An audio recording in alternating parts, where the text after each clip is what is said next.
Balandia, micro du pasteur Bobo, actualité compliquée, topesibino, mbote, bozali ebele, bozali, kolanda biso na basango, na bino, basango, topesaka, pourquoi ils sont pour na mboka, na biso kongo, toba toujours, makaba kongo, très compliqué na ndenge santé, mais heureusement bana Congo ba telemi mbi bana Congo ba meli mosengolga ba meli ekofolgan bazar au téléma trouver toujours congolais non c'est pas tout dit mais là mosengolga moko mais là ekofolgan moko et tu sais une classe politique il y a minatami balé mais bazo singa bango ba minamisa to atami ne po ya bango ileki ki bololé ileki ya bango tozo comprendre bazongeli ba élection oyo ba yebike ba élection oyo ba maîtriser en moté ba yebi issue na moté mais bazali ko kende polo bi bazonga juste ba ko la biso vérité des urnes makabo ezali ko sala passer combattant résistant ba bi melaka moi ndambo mena ane oyo eza ane ya makambo tamusu ekosena pe omela moko po ade oyo eza ane oyo eza Kabila azo signer kaka leka manipulation à la manipulation, à la déstabiliser, à l'attaquer, au moins à jamais qu'on la vidéo. 2018, au moins la série vidéo, avant nos films d'abattu. Bah, quand on est abattu, Kabila a pensé à Tindi, pour bafinga ba résistant, bafinga ba patriote, bafinga ba bundé limboka. Bah, le bi, miko de gobika c'était ma lunette, tout à l'heure, lunette kaba, ah, oh, yoaza. C'est leur mission, c'est leur mission, mais ça, on très soudé, pour mon Isaac Moko qui a dit Kabila dans le système. Mon moulin de Goulaote, mon moulin de Kabila système. À Ode Kinshasa, à Kenda Kinshasa, mais la courage, soit à cette vidéo, à finir ma patriote, à finir ma leader, ma résistant, à finir ma vrai opposant, soit à finir ma mot, pourquoi à l'équipe, à PC enveloppe naïe, à l'enveloppe naïe, mais que bonne enveloppe là, et Kokumba Moussika. Et ça dit, actualité comme tu vas toujours, Mama Kongo, you give to the dog say no, but the cat say yes, Nyawandimi, Moukoua, Oyombo. Ah oui, comme vous avez dit, you can do something from DRC, Ezande, Moka, na yo, pesa, na kuta bango la basango ya lelo beke invité na ngai lelo, et vous avez un ingénieur Achilungeli, mais tout autant na actualité na biso, ya lelo pesa, makambo eza kosala pasi na bana masango ya pasi pesa mais c'est ça la pasi évangéliste Jean-Jacques babi blessé par un tir bêti masasi na debout à bout pourtant bêti masasi na masina azalaki na église corps du Christ bazaki na veille de prière bazako bondela bakote la bango des hommes armés ba militaires autres ba lobby o ba pesi bango soki meilleure armée soki na Afrique ba 10e na Afrique ba soki 75e na monde ba garder point moko armée boto la armée yango ba côté ba dans l'église ba beti bango frappe santé évangile Jésus bal na libom abo pourtant ba violenter ba si do ba mel ba boto ba biloko et puis ba violenter ba si quand on dit ba violenter bango j'ai doute fort que les commentaires connaissent ça. Ils n'ont pas si, donc le régime Kabila, leur bête noire c'est l'église, ils ont attaqué Monsengo, l'église catholique, Bobi pour être rebellé, l'État va continuer l'église de réveil, sur Meki. Si on va attaquer, nous on sait que Baïbaï qui est Massina, ça va faire, il va beaucoup plus de faire opposition. Baïbaï va attaquer Bango. La voix des sans-voix, et elle va dénoncer Bango, va dénoncer Makamboyo, Bassengi. Armée, bon, quelle armée, on ne sait même pas. Bon, police avec tout le retard.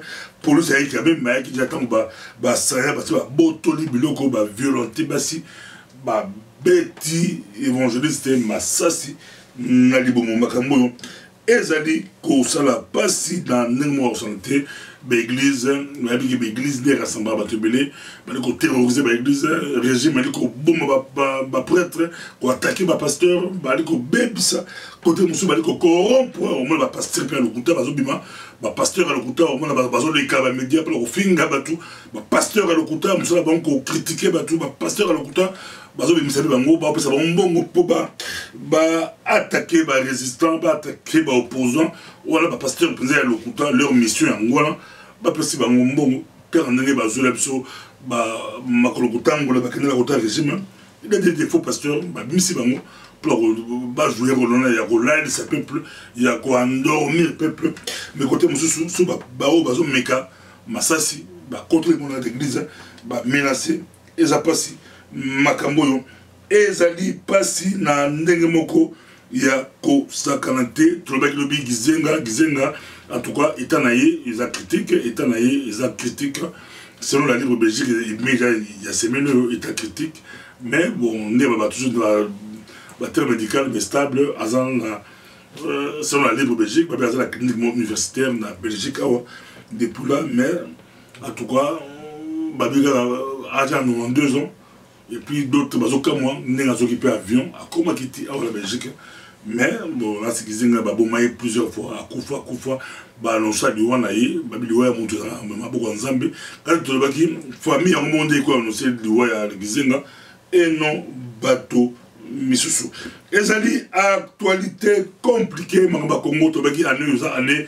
congolais patriote teleba obunda pona mboka yo botika ba compromis et kosa nango et lokomote bobunda po na mboka na yo babi un nouveau groupe pro Kabila ebimi bali ko souhaiter nini bali ko souhaiter ba modifier constitution awa racine na rozwa ingénieur Rachid Ngili na otika ite bakambo go monsieur bébé bongo li bito bakabiliste ko distraire na ba que diaspora télé ba makasi na diaspora ba monsieur aventure monsieur bali leur rôle ali ko do ba tuka rôle mo na mutu moko asala jamais vidéo ba bimi la vidéo avant no finga batu do les ba rôle ba pesi bango heureusement ba résistant ba bi bato ba bunda ka pesa batango ba na bakili mo a otikin ayi après ces vidéos ça la vidéo finga intel finga tel leader finga boy finga patriote boy finga do bamba ka critique ba boy heureusement ba la poto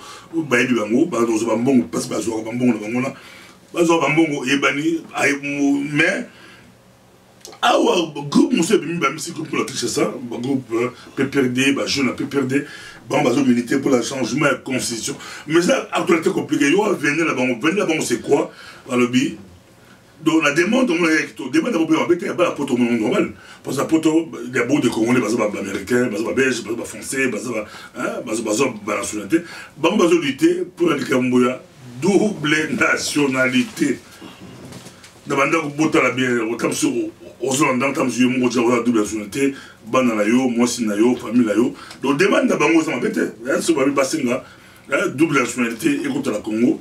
Et permettre à Congolais de venir à la diaspora, par exemple, double nationalité. Demande à Bango, ça bien. Mais, tant que la mission, nous avons toujours la mission actualité compliquée, même si actualité compliquée, la bombe, bon, la prise de passe, pour la bombe, participer à Katumbi, bon, Katumbi, Azaola, moi comme président, les alités, pour les Italiens, moi, je suis italien. Donc, comme nous présenté comme le seul opposant, le grand opposant, tu veux dire comment les seuls opposants quand tout le monde passe au bout comment les seuls opposants quand les grands opposants quand tu veux que ça média mensonge média mensonge leur stratégie il y a leur stratégie il y a et le montant livre Patrick Mbeko na on nous comment sur média mensonge de leur rôle à moi beaucoup mal au bouton mais qu'on banni le baline déjà l'opposition c'est plate nous sommes honnêtes 14 000 passés par conseil à la catch moi à postuler les alités mais l'idée on a pas si basé juste 100 000 signatures signatures ensemble facilement bah le 5 000 signatures sont combien mais pour le bacaton bon c'est pas non bah tout bon basé idée pour coach comme double nationalité attends bah lobby il y a mindé le bas si bacaton bah appuyer et le quoi Et ce moment, on a vu pour la poto, bah, tu as double insualité. Mais ce ok, la C, place dans le zone, on va pas y entrer dans la Chine, on dit, Toko Malikou Babengi, référendum. Kabila référendum, Kabila avec les joueurs, le football, 6, 6 dans 8. Donc, il y a récupéré la balle. Il y a Europé, ça peut récupérer la balle. Référendum, ça va modifier la constitution pour la double nationalité, pour aider le candidat au Mindé, Batin de Gankolo, Katoum. Pour tout le monde, c'est pas la non. Pour moi, on a eu famille, ils ont bien la double nationalité. La plus souvent, comment ils ont une idée, il y a j'ai un peu peur de balancer pour la double nationalité, modifier la constitution pour l'angle parce qu'il y a beaucoup de Congolais, c'est ça. Ça va double nationalité. Merci Pasteur Bobo pour d'attendre la biseau tout ça dans le Tchango a 3 volets. 3 volets comme ça pour que nous ayons succès pour gagner moins de temps. Double nationalité est un problème pour na oyo ayebi constitution makambo ezoloba. Makambo na bango bazo salawana ezali eloko ya liboso na ngaki na loba ezali boye. On parle de double nationalité, mais pourquoi on ne parle pas de la nationalité d'origine? Parce que le problème que la constitution congolaise est kobimisa, ezali problème il y a nationalité d'origine. Omoni. Alors bango sikoyo balingi ba masquer likambo ya nationalité d'origine. Pourquoi? Parce que bao bazo kambamboka nationalité na bango d'origine et comme ya mobulu. Donc dans l'inasukaka wana likambo ya double nationalité est un faux problème. Problème ezali na mboka eza problème ya nationalité d'origine. Soki sikoyo toyebi nationalité d'origine ya mutu ndeto koya kotala sikoyo ba nationalité mususu oyo ezolanda. Alors maintenant pour ceux qui sont des Congolais d'origine, c'est-à-dire nationalité d'origine, likambo ezali ndenge mususu. Ozana basa nationalité na yo l'air ozali na mboka onyati makolo na mboka zoa basa nationalité no na tchana poche parce que okozala régi na constitution ya mboka. Pourquoi? Parce que nationalité d'origine ya congolais ezali eloko balongola kana munoko boyete au pointe ka musapolobi yo ozali na nationalité française ozali sous congolais te. Non. La nationalité d'origine congolaise, ou d'origine congolaise, et ça la procédure est belle et qui n'a même été dans mboka. Et condition pourquoi bakolongolayo nationalité d'origine, il faut vraiment un délinquant ou un comment babengango. Au boni bato yo doso wana bazana pouvoir bakendaka na M23 bazo boma ba congolais. Bangonde il faut to longola nationalité d'origine. Baolenga koi bazaki na kati ya biloko ba Roger Lumbala, tous ces gens là RCD nani SNDP M23 eza exemple oyo bakendaki baye ko violer même ceux qui bolobi que ba Rwandais batu bayaki ko salango, mais aussi longtemps que les Congolais sont complices, tous ces complices, ces traîtres là qui ont fait tuer les Congolais, qui font voler les minéraux du Congo, appauvrir la population. Bangonde, il faut motif que le ministère de la Justice et Fandi Tokei na bamboka ba chef coutumier na bango to longoli bango nationalité d'origine. Oyo azali na nationalité ya mibale akende na mboka. Tu vois un peu, c'est ça le problème. Maintenant on veut prendre le problème à l'envers parce qu'on veut justifier certaines choses. Mais quand on modifier la constitution, qui va modifier la constitution? Parce que nous avons comme la identité, nous avons élection, référendum, mais qui va aller dans Mboka, dans le Bango, la Lingala, pour tout comprendre bien. Un pays, au Babengi pays, et Zalaka, portion ya mabele. Au Monindenge Balobi, 234 200 millions, 300, je sais pas moi, 40 millions de kilomètres carrés. Wanezali mabele. Alors, Namabele, excusez-moi, au Kokuta nation.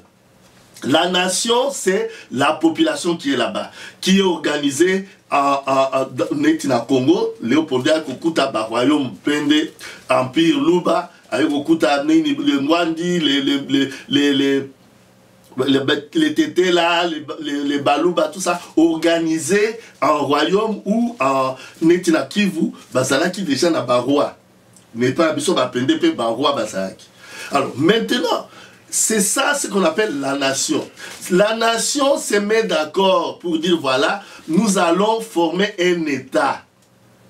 Alors, on ne forme pas un État dans le bango baké basali groupe na bango to salaboy. Non. Les gens font maintenant des places au monde une constitution et coiffé et comme la loi fondamentale. Cette loi fondamentale, c'est la nation, c'est le peuple qui se dit nous sommes d'accord de faire ça. Et moi le lobby likamboya référendum.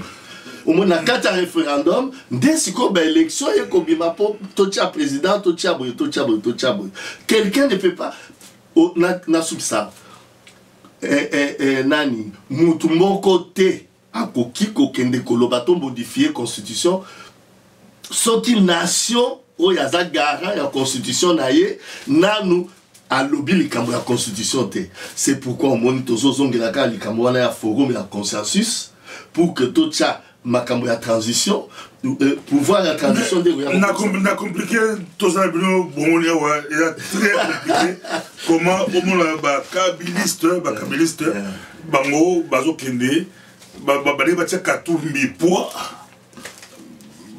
bango ba profiter la référendum donc ba idée ba changer ba modifier constitution pour permettre ba congolais au ba double nationalité ba postuler mais en même temps pour pas se péler ça tout mais bah nous andré côté makambo tout ça c'est un problème à la société tout ça makambo na beaucoup la biso ainsi Gabriel Kingu a annoncé à la juin qu'il prévoit qu'il neige à Yabi Katumbi à Kozonga na juin la Kinshasa moi Katumbi à la juin la Kinshasa c'est le Gabriel Kingu a cette conférence na de l'eau na Kinshasa à l'obi moi Katumbi à et personne va boyer à postuler l'élection, l'élection vous arrêtez, vous travaillez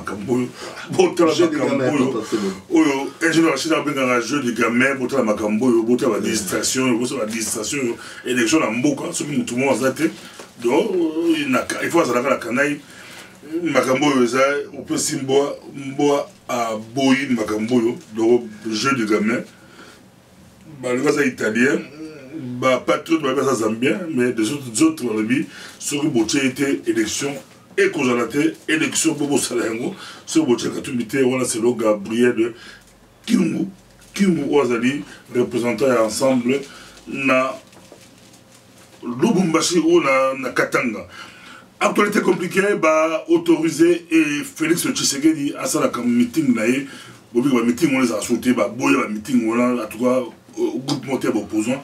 Et ça va meeting, parce que meeting mouké baboy, basoda, masasi, balini, mais tout André Kimbuta a autorisé bango passer la police à encadrer bango. Basta la meeting il y a le 24 avril, Bobby le 24 avril là, et ça date historique, Mokolo Mobutu annonce démocratisation, mais il y a démocratie en gros, et ça la papier, démocratie, on a la papier. Nasi moko ya bato a joué rôle makasi ça Etienne Tshisekedi wa mulumba na UDPS pour bato contre la démocratie nasi bato bayibi jour le 24 avril bato sous ba cravate azotam sa pousse na cravate bato na kine za opesi mo boy bato ba cravate c'est qui mbali bosso bato ba cravate comme on les gars abakos jour wana bato ba cravate na santé pour Mobutu le baka. Comprenez mon émotion, je prends congé du MPR sous pression, leader Zarane et Tshisekedi de Moulouba.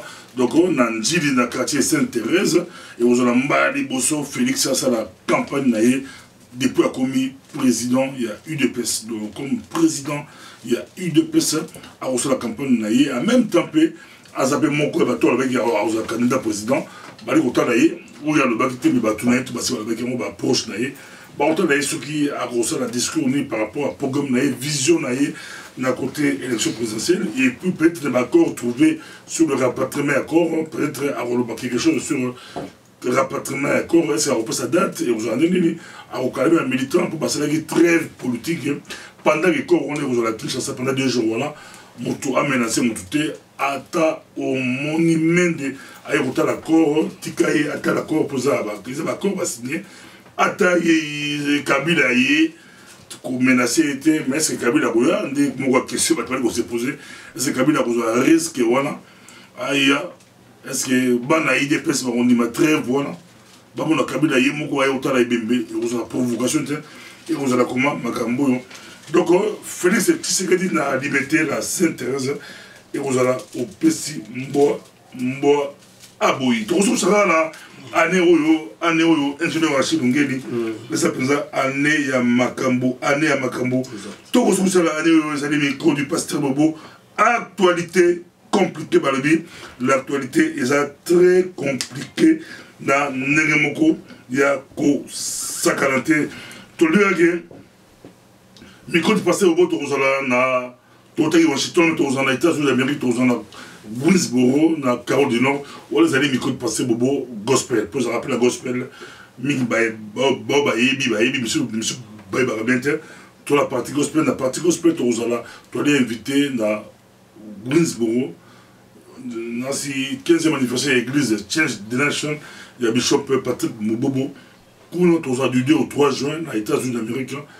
Don moule mwembi ensemble moga ba yembi minene ensemble don moule akoyemba kuna donc tout ça invité bana États-Unis d'Amérique bana Caroline du Nord bana ba côté kuna en tout cas bolelaki bobenga kibiso bolelaki tozali koya tozo côté wana tozala bino du 2 au 3 juin 2018 bana Suisse na joka oyo tous à la personne aux États-Unis, tous à la Suisse, la conférence na Genève, la Suisse, tous à l'Ikoya, ils ont dit micro du pasteur Bobo. Je suis le peuple Kassabobo à Rosala Paris le 12 mai. Le 12 mai, je suis le peuple Kassabobo à Rosala Paris face à Congolais à France, et Rosala, la rue Victor Hugo numéro 26. En 2240, Malakoff sorti porte Châtillon, Babitram Dido. Donc, je suppose que ça vous avez le 12 mai à Paris, à Rosala face, à Congolais, il y a France. Tout ce qui est pour les Congolais, ceux qui ont ça, Pesabiso numéro à Honoré Mbanda Zamboko à Tumba, Pesabiso numéro à je suppose que ça vaut, Pesabiso numéro à Félix Tshisekedi, Pesabiso numéro il y a Martin Fayulu, ou Pesabiso numéro à ingénieur Rachid Ngeli, ce n'est pas Ngani la Pesaba numéro, il y a un téléphone à tout les Adinate, Baza Bato Bali très bien organisé, Baza mouvement la Bango, Soko Lingi, Ozoba numéro à téléphone la Bango, c'est plus facile. Au continent à Parico, au continent à mouvement des démocrates, MD, maman, je suppose que ça vous beau. Ok, Père Martin Fayulu, Baza organisé, Baïsidé, ok, et puis Félix Tshisekedi, au rejoint numéro plus facilement dans le circuit là-bas. Ce n'est pas notre rôle, surtout les médias.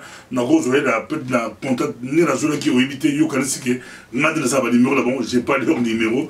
Le numéro, ce n'est pas là-bas. On a rappelé, on a insisté. Pour la Rosa Bango, c'est très bien organisé, c'est facile à les avoir. Vous avez pourtant un ingénieur à chez nous, ils sont faciles aux voyez, ils ont leur circuit. D'ailleurs, tout le circuit là-bas. Ils ont intégré les médias, on est pour déranger, ils sont aux voix. C'est attends, il n'y a pas d'angle, on ne retourne pas là-bas pour autoriser à faire tout ça va numéro. Même si tout ça, mais tout ça peut la monter. Donc, ils ont tout ça, c'est un peu de Bobo peut ça pas numéro. So c'est un peu numéro dans la vidéo. Dans la vidéo mais comme Batia a monté donc pose au parti politique, groupe le bien organisé, c'est facile. Monde est développé au côté internet, on t'a dit quel groupe Mbandeza apparaît quoi on dit qu'on ou le contact pour que ça vous a dit il a dit MD mouvement des démocrates au côté qu'on après ça contact. Donc, on reçoit contact. UDP, c'est Félix Tshisekedi, président. Il y a UDP, c'est pas la Rosoye. On compte la partie là-bas. C'est plus facile. C'est plus facile. Tu te rappelles qu'il y a direct et Rosonga. Direct, il y a un micro du pasteur Bobo. Et ça, Rosonga, tu as mis un c'est que tu as amélioré qualité. Tu as préparé qualité. pour bon sa qualité d'ici la bourgeois la qualité qui toque dans ces staff la biso équipe la biso balanda la biso président boali comme tout ça bozali coller la président boali coller là to baki kalaté ba direct na biso et ko zonga kulenza la kopesi mbo ah boy chaque dimanche ainsi to créer une nouvelle émission émission Sikato il y a on gospel ba chrétien za Christian Art Talk et chaque dimanche soir et ça la reprécise mbo boy autour d'un thé coca jus ou quoi mais débat biblique et puis tu participer partie prière aux autres chrétiens au niveau participer bien biso yaka ils ont chaque dimanche na tombe bébé qu'on un peu tout le comme sa qualité tout le pour préparer qualité à direct sur les bongi d'ici là sur de bongi c'est en tout quoi aux a plus facile aux a la Washington aux a la Pékin aux a la Bruxelles aux a la Kinshasa aux a la Paris partout au Hollande biso qui toko on peut intervenir qui toko comme tourner en communication tout bongi sa qualité il y a bah appareil tout bongi c'est d'ici là merci beaucoup tous les ingénieurs Ashingeli Zeke Sengo, Kozalanayo, ingénieur Achille Ngene, le Mamoko, par rapport à Mbula, Yozomonani, Yomonaka, transition Sakabila, Ozomonani, Yomonaka, avance, tout succès. Oui, merci papa.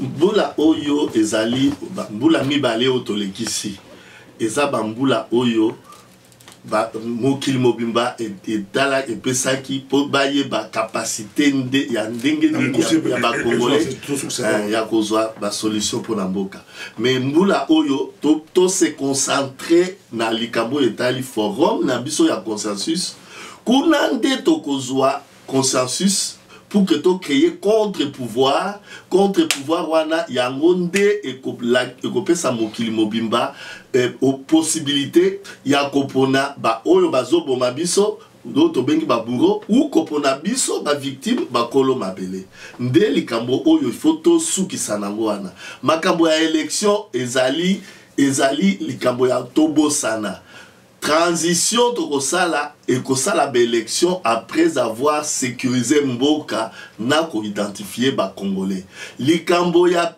nationalité ezali likambo moko bangi ba mbrouiller biso le nœud du problème ezali nationalité d'origine pas koloba likambo nationalité ka boy pas koloba likambo élection kaka boy élection candidat Constitution eza à biso nation, constitution eza à l'état d'ailleurs l'état azalaka soute mandat na esila bakoma ba illégaux batu illégitime. Ils ne peuvent pas venir imposer la constitution qui nous appartient nous en tant que nation. Yango na biso nation to le kana transition pour que to réfère état. Donc eza la rôle merci beaucoup ingénieur Achille Ngele. Tous les atouts et plaisir, il y a une actualité compliquée. Dans cette émission, tout ça, il y a eu l'émission. Merci beaucoup. Tout le monde a souka. Le micro du pasteur Bobo. Babi, c'est l'homme ou à Zongisa. Occupation, n'a centre parce que ma média est belé, ma média n'a pas sauté. Pour ma souba l'obéla occupation depuis qu'elle a avant biso même. Mais ming la bamou déjà basala qui basala l'occupation, basala l'occupation.